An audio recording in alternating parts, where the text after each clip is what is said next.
Hello दोस्तों। तो जैसा कि आप जानते हैं कि जो इंडियन कॉन्स्टिट्यूशन है वो काफ़ी बल्कि डॉक्यूमेंट है।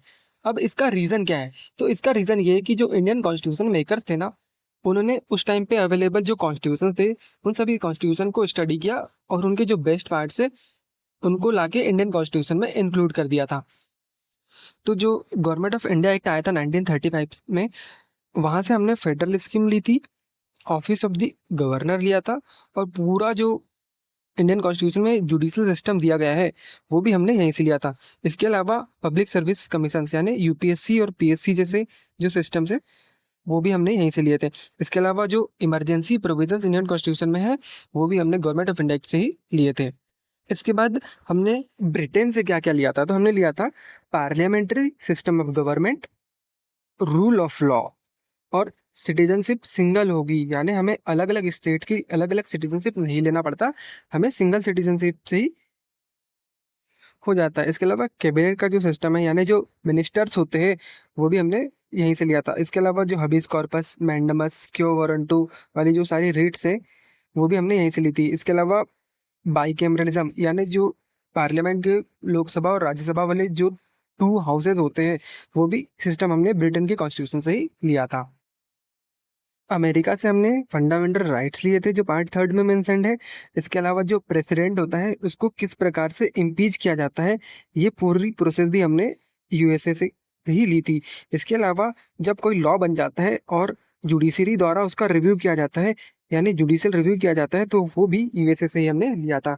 इसके अलावा सुप्रीम कोर्ट और हाई कोर्ट के जो जजेस होते हैं, उनकी रिमूवल की क्या प्रोसेस है, और जो वाइस प्रेसिडेंट की जो पोस्ट होती है, वो भी हमने यूएसए से ही बोरो करी थी। आयरलैंड के कॉन्स्टिट्यूशन से हमने जो directive principles of state policy article 36 से 51 में जो मेंशन्ड है, वो हमने इसे लिया था। इसके अलावा प्रेसिडेंशियल इलेक्शन की जो मेथड होती है, किस प्रकार से प्रेसिडेंट का चुनाव होता है, वो हमने आयरिश कॉन्स्टिट्यूशन से ही लिया था। कैनेडियन कॉन्स्टिट्यूशन की बात करें तो हमने जो सेंटर होगा, वो फेडरेशन में, यानी फेडरेशन तो होगा बट सेंटर जो है वो स्ट्रांग रहेगा। इसके अलावा जो रेसिडुअरी पावर्स होती है, यानी जो ऐसे सब्जेक्ट जिन पर कोई लॉ नहीं बना है, वो सेंटर के पास रहेंगे। और जो गवर्नर का जो अपॉइंटमेंट होता है अलग अलग स्टेट्स में, वो भी स्टेट के द्वारा ही, सेंटर के द्वारा ही किया जाएगा। ये बातें भी कैनेडियन कॉन्स्टिट्यूशन से हमने बोरो करी थी। ऑस्ट्रेलिया से हमने कॉन्करेंट लिस्ट, जॉइंट सिटिंग होती है जो पार्लियामेंट की, वो, और freedom of trade and commerce with in the country.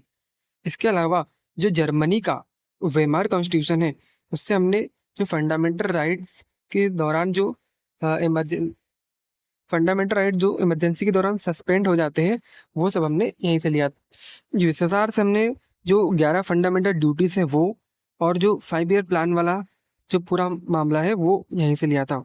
इसके अलावा जो साउथ अफ्रीका के कॉन्स्टिट्यूशन से हमने जो कॉन्स्टिट्यूशन को अमेंड करने की जो प्रोसीजर होती है वो, और जो राज्यसभा के मेंबर्स का इलेक्शन किस प्रकार से होता है।